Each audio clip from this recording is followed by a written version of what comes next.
Anda pernah kepikiran nggak sih, apa sebetulnya cetak biru sepak bola Indonesia? Nah, di penelusuran kali ini, kita bakal bongkar habis-habisan soal Villanesia.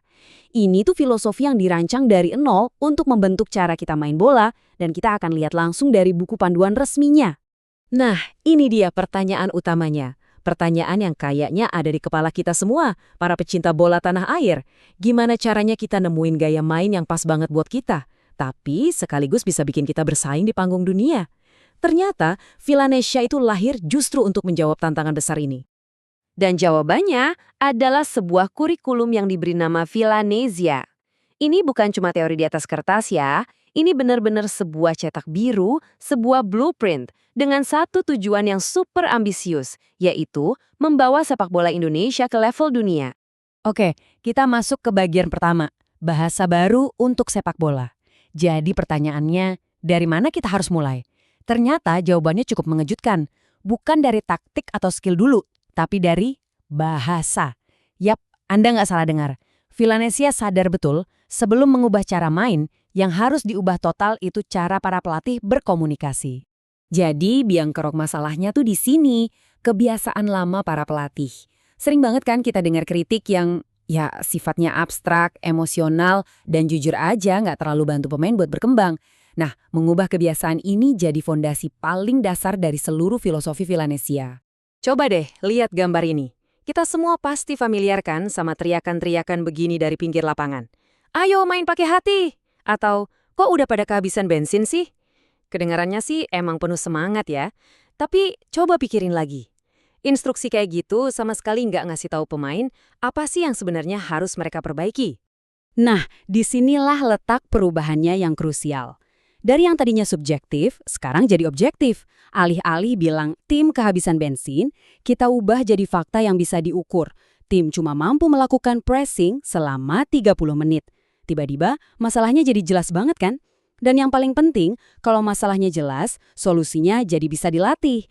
Semua ini tuh berujung pada satu konsep kunci yang disebut teori aksi.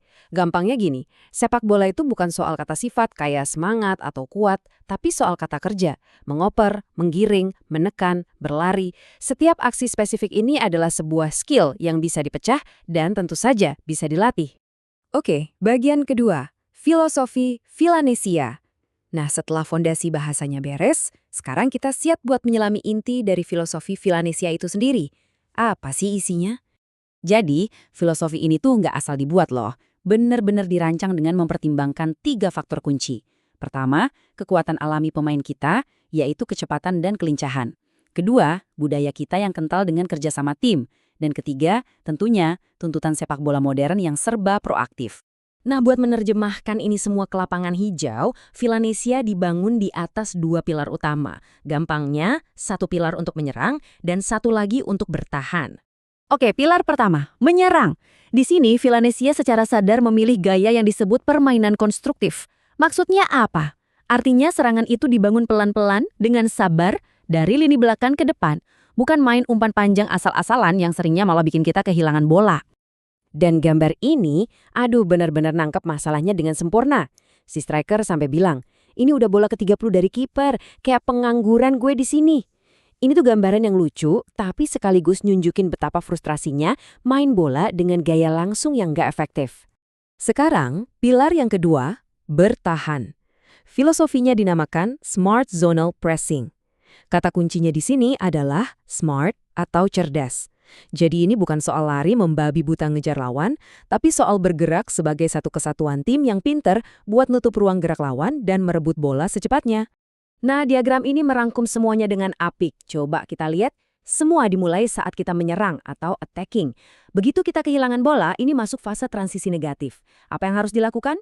Reaksi pertama adalah langsung press untuk rebut bola lagi. Kalau gagal, baru kita masuk mode bertahan atau defending dengan sistem zona tadi. Dan saat kita berhasil rebut bola lagi, itu namanya transisi positif, di mana prioritas utamanya adalah serangan balik cepat. Jadi semuanya nyambung dalam satu siklus yang terus berputar. Oke, bagian ketiga, cetak biru pembelajaran 1433. Jadi filosofinya kan udah jelas ya, tapi pertanyaannya, gimana cara nerjemahin ide-ide keren ini ke lapangan? Apalagi buat pemain-pemain muda. Nah, jawabannya ada di pilihan formasi. Supaya proses belajarnya lebih gampang dan seragam, Villanesia menetapkan satu formasi standar sebagai kerangka dasar untuk semua level usia. Dan formasi yang dipilih adalah 1-4-3-3. Terus, kenapa harus 1-4-3-3? Coba perhatiin deh, formasi ini secara alami menyebarkan pemain dengan seimbang di seluruh lapangan. Ini bikin banyak sekali opsi umpan dalam bentuk segitiga, seperti yang bisa kita lihat dari garis-garis ini. Nah, keseimbangan inilah yang bikin formasi ini ideal banget buat ngajarin gaya main penguasaan bola. Tapi kuncinya, formasi ini sama sekali nggak kaku.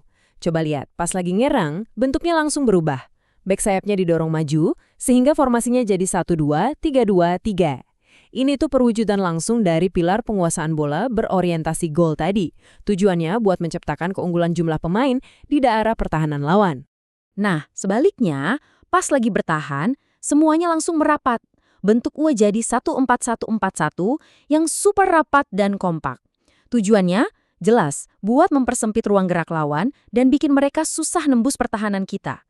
Ini adalah implementasi dari Smart Zonal Pressing. Bagian keempat, membangun bintang masa depan.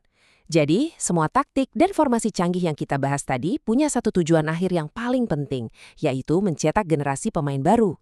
Nah, disinilah kita masuk ke jantungnya, yaitu pengembangan usia muda. Tapi pertanyaannya kan, gimana caranya kita ngajarin sistem yang kelihatannya kompleks begini ke anak-anak? Mereka kan baru mulai main bola.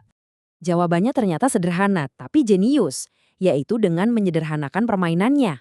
Jadi, Villanesia itu memecah format 11 lawan 11 menjadi beberapa tahapan yang disesuaikan dengan umur. Mulai dari 4 lawan 4 buat anak-anak usia 6-9 tahun, lanjut ke 7 lawan 7, baru deh ke permainan penuh 11 lawan 11.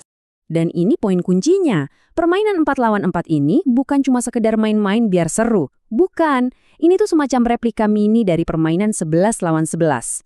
Prinsip-prinsip yang sama, kayak mencari ruang atau menciptakan segitiga untuk umpan, itu semua diajarkan sejak sentuhan pertama mereka pada bola.